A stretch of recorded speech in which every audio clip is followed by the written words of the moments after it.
পিতা পুত্রের অঙ্ক এমন কোনো চাকরির পরীক্ষা নেই যে যেখানে আসে না।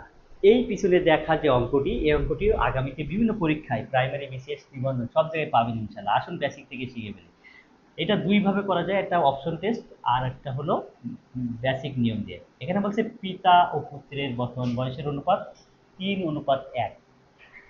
5 বছর পরে, 5 বছর পরে তাদের বয়সের অনুপাত হবে 5:2, তাদের বর্তমান বয়স কত? আচ্ছা, এখানে বর্তমান বয়সের অনুপাত বলছে 3:1। 3:1। আচ্ছা, পিতার বয়স আমি ধরলাম 3x, আর পুত্রের বয়স তাহলে কত হবে? x। এখন বলছে 5 বছর পরে তাদের বয়সের অনুপাত হবে। আচ্ছা, 5 বছর পরে এই পিতার 5 বছর পরে হবে 5, যোগ করে দিলাম। আর পুত্রের 5 বছর পরে কত হবে? এর সাথেও 5 যোগ করে দিলাম। এই যে যোগ করে দিলাম, এইটা কিন্তু 5 বছর পরে পিতার বয়স, এটা কিন্তু পুত্রের বয়স।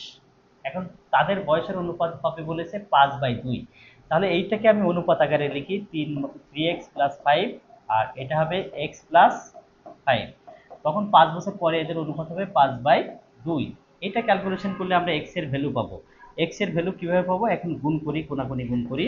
3×2 = 6x, যোগ 5×2 = 10, আর এখানে হবে 5x।